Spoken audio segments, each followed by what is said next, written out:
life can you say that about? 0-2, 2 outs, ninth inning, Yankees up 6-4. Rivera. It gives me pleasure to fade out John Sterling so I don't have to hear his voice. But back here on the BS Report, John Stanko and Kevin Bartnett here on WICR. Thank you if you're listening on live365.com or if you're watching on Ustream. I know I have an audience out there today. But just before the break, Kevin also mentioned that the Sunday night game was the biggest game of the week besides the Jets and the Patriots. No, it was not the biggest game. That was not the biggest game of the week. I can see you smile on your face, Stanko. But we got this. We got Peyton Manning returning to Indianapolis, the homecoming for Indianapolis' savior, if you will. He turned that entire franchise around. He won them a Super Bowl, won them so many AFC South titles. He returned home after the Jim Irsay controversial comments, and he returned home to, I think, what was a richly deserved and appropriate loud standing ovation. You know, when you think of some people the way they're associated with teams in sports, you would think Michael Jordan with the Chicago Bulls, Larry Bird with the Celtics, obviously, Derek Jeter with the New York Yankees, and you would think of Peyton Manning with the Indianapolis Colts. Yep. It's a shame he's really not there anymore. Obviously, it worked out well for both teams, obviously, because Denver is a legitimate Super Bowl contender now for the past 2 years. And now the Colts might be, too. And the Colts have a superstar quarterback already. So that's honestly, it really did work out with teams, but Peyton Manning is one of the most likable guys in professional sports. Agreed. He's hilarious in his commercials. You saw after the game, all the guys came up to him and acknowledged his presence. Yep. He's very likable. He's a very classy guy. I love the guy, honestly, so. I mean, he is and he's great, obviously. So. Yeah, I mean, listen, if you dislike the person of Peyton Manning, you don't know what a good person is, because Peyton Manning is genuinely one of the most humble people I know. In a press conference, it's always we. It's never about I. He almost always mentions we. And the only time he mentions I is when he's taking blame for the team. I didn't play well, something like that. He always puts it on his shoulders. And this week he played well, though. He did That's play the thing. well. He can't put the loss that Denver had at Indy Sunday night on his shoulders because it was not his fault. Because he played great. He played incredibly well. Peyton Manning had 386 yards, 3 touchdowns. He did have an interception. That wasn't his fault. That wasn't his fault, exactly. And neither was the fumble. That was no protection. Nope. And then, so here's what you go. It's actually Denver's defense that I think led to the loss. Denver does not have a good defense. I'm starting to realize that right now. They are a struggling defense right now. And remember what I said last week, that if I was who I was actually more impressed by between the Kansas City Chiefs and Denver Broncos, I said I was actually, if you had to put them right now, I thought the Kansas City Chiefs had a more impressive resume. So that, and I think I backed that up actually this week. Honestly, the Chiefs are still undefeated, and the Broncos are not. Barely beat Houston 17-16. And Denver lost to the Colts. The Colts are a good team. Houston's not a good team right now. That's very true, but Kansas City's undefeated, though. Okay, we'll get to Kansas City in a second, but I want to stay in this Colts Broncos game because I think we have to acknowledge the fact that Andrew Luck established himself. Like, any memory of Peyton Manning that people wanted him to stay, I think Andrew Luck just took that and wiped that all out the window with his performance. I saw some Colts fans holding up signs like Peyton, kind of knocking Peyton Manning, saying it's all a land of luck now and everything. Like, that's a little bit disrespectful, I think, honestly, because of what Peyton Manning did do for them, honestly. But I mean, Andrew Luck is now a legitimate superstar in the NFL. He is anybody who said they would take Griffin, Wilson, any of those. Not even close. Idiotic. Luck will be one of the top 10 greatest quarterbacks of all time. I mean, it's absolutely crazy what he will done. be like Peyton Manning, where if he's not playing his team, not now maybe, but he will be like Peyton Manning, where say he gets hurt for a year, his team will suffer immensely. Oh my God, that's how good he will. I think give him two years, he's the best quarterback in the NFL. He had 4 total touchdowns, 228 passing yards, which doesn't seem like a lot, but he was 21 of 38, and then he had 29 rushing yards, averaging 7 yards a carry, with a touchdown run as well. I mean, yeah, and he's underrated athletically. He's a total package for a quarterback. He is absolutely phenomenal. He's smart. He's got a great arm, and he can run. Now, the one big problem with the Colts this game is that they did lose Reggie Wayne, his favorite target. That's a big loss. And it is a big loss for Indianapolis. He felt horrible about it. He thought it was his fault why Reggie Wayne got hurt. I didn't know about that. Well, he said it was a terrible throw. It wasn't a good throw, but he was under tremendous pressure, obviously. So he tried his best. Reggie Wayne was wide open. Oh, yeah. But as soon as you saw Reggie Wayne, it's terrible because Reggie Wayne is the consummate professional. Oh, yes. So he had played, I think it was 186 straight 89. games, 189 straight games, and now he's out for the year on IR. Yeah. And that really hurts Indianapolis. And he has to come back next year. He has to come back. Any shot of him, I really hope he comes back. He's just a classy guy, and he's been a great player for a long, long time. For me, it's a little sad that he got hurt when Peyton Manning was there, because Peyton Manning they rose up together and they became respected together. And to see him get hurt in front of Peyton, I mean, I think it's a little sad. I think Reggie Wayne would have wanted to show like that he's still talented to Peyton, like would have wanted to put on a show for Peyton, say you taught me this, something like that. I think it's a little sad they got hurt in front of Peyton. I could definitely see that. Peyton, obviously, his friends are probably almost everybody. Oh yeah. I'm not saying he was doing it to like be spiteful. The one thing of the Colts is like the Colts, guys who played for the Colts. Like, so they got a couple of lifers on the Colts, like between Peyton Manning, Marvin Harrison, like the all-time great. Marvin Harrison was there. Edgerrin James was there as well. Oh, was he really? I didn't know that. Like when you think of these guys, you think of them when they played for the Colts. Dallas Clark. Yeah, Edgerrin James not on the Cardinals. Dwight Freeney. Yeah. Other guys. Antoine Bethea. Antoine Bethea has been one of the most underrated safeties in the league for a long time. Just so many guys. Think of the Colts are like, I like to use the word like just a tight knit group, and like when a guy's on the Colts. So that's what. And Robert Mathis, another one, who caused the sack. That caused exactly. Safety, yeah, so. I mean it's crazy. Just that's what I love about the Colts. Honestly, like I like both teams. I mean, I wasn't really a big Bronco guy, but then they got Peyton Manning. I honestly love Peyton Manning. I mean, as a player, as a person. I love him as a person, not necessarily as a player. I mean, you said you don't know what being a good person is. You don't like him as a person. You don't. If you don't. I like him as a person. I like him as a human being. He is fantastic. But as a spiteful Patriot fan, I have to dislike Peyton Manning on the field. As a spiteful Patriots fan, if you weren't a Patriots fan, you could. I'm not gonna lie. I mean, I don't want to. I respect that. I don't want to get into an argument, but I think Peyton Manning's the greatest quarterback that we've ever seen play. I don't want. You can disagree with that, obviously, which I would understand because you're very loyal to your man number 12. But I think Peyton Manning's the greatest quarterback that I've ever. Most people, I know, and that know sports, say Peyton Manning has been the greatest that we've seen in our lifetime. Maybe not ever. I mean, we all have our own opinions, obviously. But I think the way Peyton Manning's also handled himself about his business, because he's all business when it comes to football. Oh my God! But then he could just go out and be really funny in commercials and everything. Saturday Night Live, he's the best on Saturday Night Live. Or the football on your phone with his brother. The DirecTV commercial. Or the Oreo with Eli. Yeah. So he's fantastic. Yeah. So that's why I really want him to get another one before he goes out. What do you think he's gonna do when he leaves the NFL? I think he could coach. I just think he'd be too complicated to coach. That's the thing. I don't think he'd want to do everything as a coach. He wouldn't delegate to anyone. He's the kind of guy I can see like Brett Favre, where he goes back to maybe coaching high school because he's a very like community guy. Yeah. He loves New Orleans, obviously. He's close to the community, or Tennessee maybe, and coach some high school football. I think he loves doing it. I could see him. They run the passing academy, so I could see him being a John Elway, running a team.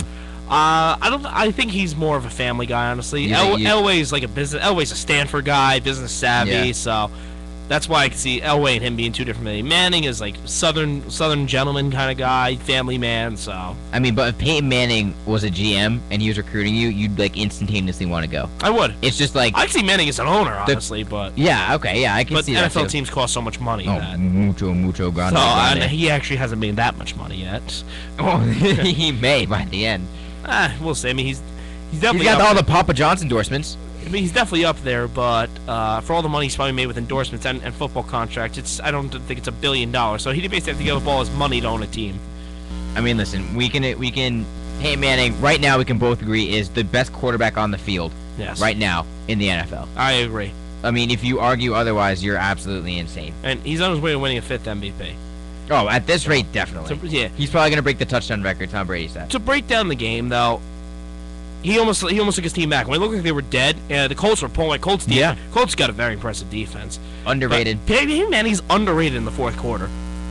He's you can never count him out in the fourth quarter. Didn't he have that epic Monday night comeback against Tampa Bay? No, it was against Tampa Bay Buccaneers when John Gruden was coaching. I heard about that. I don't really remember it. I remember last year they were down 24-0 at half, and they won the game 35-24 on Monday Night Football. I don't remember that one. But, so against San Diego. So I wouldn't count this man out no matter whatever. He literally single-handedly almost took his team back. Mm-hmm. And then a Ronnie Hillman fumble, which he recovered. Yeah. He recovered it, but you can't challenge that. Exactly. So, They lost the game basically. Any chance they had of coming back was over on that.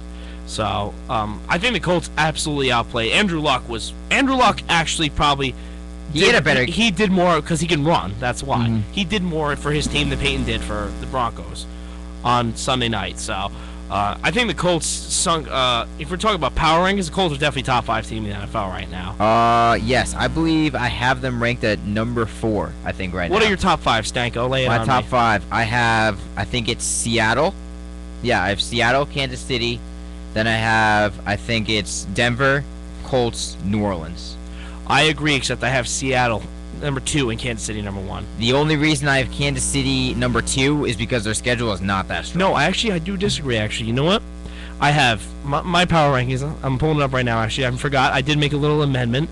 I have Kansas City number 1. I have Denver number 2. I have Seattle number 3. Number 4, I have New Orleans.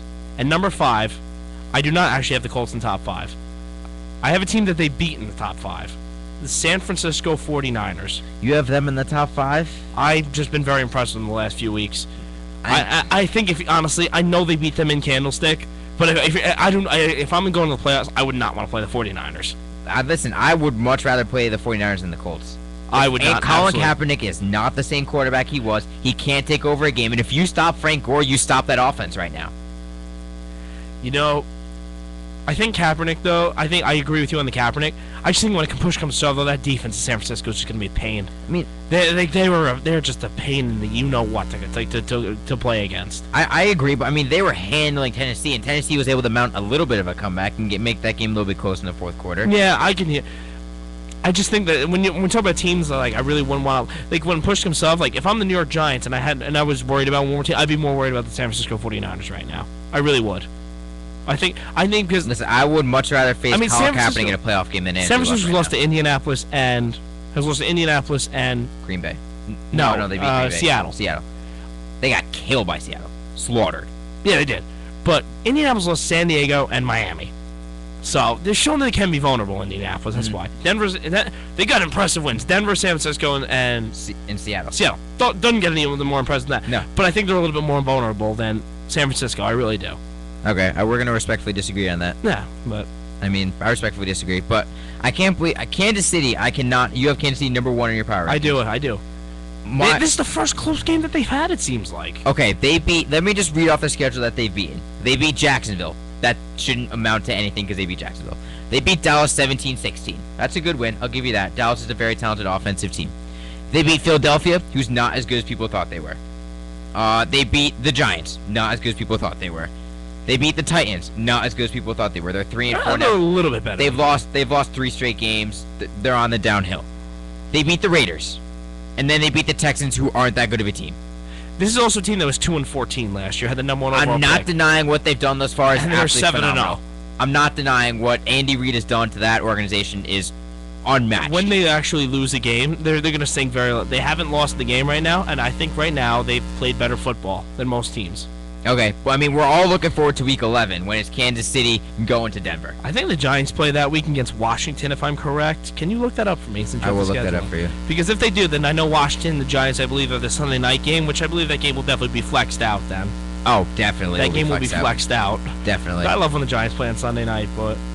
yes. It's Giants versus Green Bay that Sunday night. Yeah, I think that the game will be flexed out. Oh, I don't know. Green Bay's a decent team, so...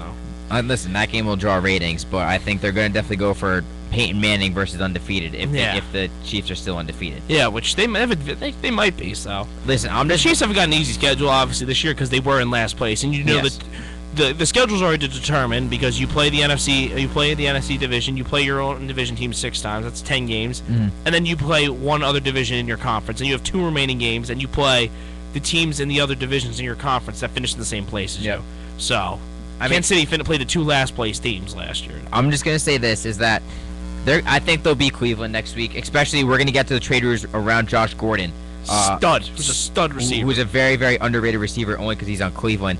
But I'm telling you that Week 9 game when they go to Buffalo in Ralph Wilson Stadium, the Chiefs better watch out. I would think the Bills might win, actually. Because the Bills are a scrappy team. Thad Lewis. Who is he? Yes, who is this guy? Who is this magic man? I mean, when a couple of my friends were like, "Oh, like he's not human because the way he talks." First off, that man went to Duke. It was a 4-year story at Duke, so obviously he's a smart individual. He's got a brain, but he's been playing. He's playing very well. No, he is. He played very well. He played it great against the Bengals.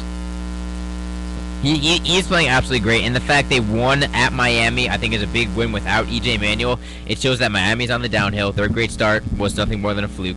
I think it shows. Once they got to New Orleans, Tannehill was exposed. Yeah, Tannehill was exposed. The thing is that this Buffalo team, I can't see them getting blown out of a lot of games. I think they're just going to be in the games. They'll be competitive. The worst loss they had so far this year was a 37-24 loss at Cleveland. Yeah, I mean, that was a Thursday night game. That was a Thursday night game. When you have to travel, I mean, granted, Cleveland's actually a close drive. It was a closer drive to Buffalo than people think. Exactly, but I mean, that's the worst loss they've had. And that was, I believe, that was the week after Trey Anderson got traded. Yes. No. I think it was the second week after. And also, Brian Hoyer got hurt in the middle of that game. Yes, that was when Brandon Weenie came in. And Brian Hoyer was playing very well. He was playing very well. For that. But that's the thing. This team has lost to New England by 2. They lost to the Jets by a touchdown. They lost to Cincinnati and by a field goal in overtime. And then they lost to Cleveland. Listen, they don't lose games by a lot of points, and that's why Kansas City's got to be scared, because they usually pull away in the fourth quarter. Buffalo won't allow them to do that. I think Doug Marone's honestly getting the best out of his players. Mm-hmm. Yeah. Doug Marone's proven to be a decent hire for the Buffalo Bills right now. They're not a great team because they're not a very talented team. No, they're really not. So, I mean, Fred Jackson's having a resurgence this year for 5 Buffalo. touchdowns for Fred Jackson. A resurgence year for him. I mean, he was great 2 years ago when he was getting MVP talk, and then he got hurt and was out for the rest of the season. And then it was C.J. Spiller time. He was a dud last year when Spiller was a stud last year. Exactly. Now it's like flip-flopping a little bit. Yeah. I mean, Spiller was a stud last year, but now Spiller's not a stud this year, and Jackson is just a resurgence for Fred Jackson. I mean, the way... Go college in Iowa. Division III. I mean, the way I see it is that the Buffalo Bills... I think the AFC East, the Buffalo Bills, the Dolphins, the Jets, they're all better than people thought they'd be. Actually, I'd say Dolphins a little bit disappointing, but I think the Jets and the Bills are exceeding people's expectations. I think the AFC East is much more competitive than people thought, and I think you look at the downside of that, it's the AFC North that's much less competitive than people expected. Right, and the AFC South, the Indianapolis Colts already have that locked in the bag. Yes. They do. Yeah, Tennessee's maybe the only one that can give them maybe a little bit of a scare, but Jacksonville, Houston's awful now. What has happened? And they just lost Brian Cushing. Brian Cushing's career might be over, by the way. I mean, his knee, he tore his same injury, same knee. Yeah, it's really bad. I mean, granted, he maybe could have a resurgence, but he's not going to be the same. No. And Houston, did you hear they cut 3 players for smoking a cigar, by the way? Yes. They said it was marijuana, but it was a cigar, and they proved apparently that it was a cigar. Yeah. In a hotel lobby. And one of them was Sam Montgomery was a 3rd-round pick. I bet you those players will be swept up quickly. And Sierra Wood was a Notre Dame running back, so I obviously like him, but Sam Montgomery's a 3rd-round pick. You're wearing a Boston College sweatshirt and you're saying you like Notre Dame. You have a conflict of interest right now. My brother went to Boston College, so. That's right. That's right. You know, but I think still, when you have a 3rd-round pick, a guy like Sam Montgomery, who was a stud when he was at LSU. Good, it was talking about being a 1st rounder, and he slipped a little.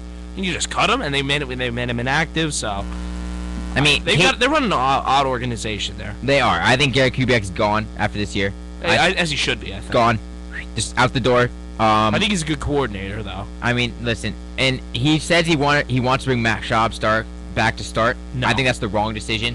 I think you have to move on from Matt Schaub. Me personally, yeah. Case Keenum didn't play awful in his first start, in my mind. From the Houston Texans, I looked to draft a quarterback in this draft, though. You looked to draft a quarterback? Yep. Murray. Murray. I mean, yeah. Listen, I liked what I saw from Case Keenum. He wasn't afraid to sling it. He had a bad turnover late, that fumble. He just did feel the pressure behind him. But listen, for a first start, he slung the ball, and Arian Foster getting hurt at the start of the game doesn't help his cause at all. He's always hurt. He's a great player, but he's always hurt. That's why you never draft him in fantasy, ever.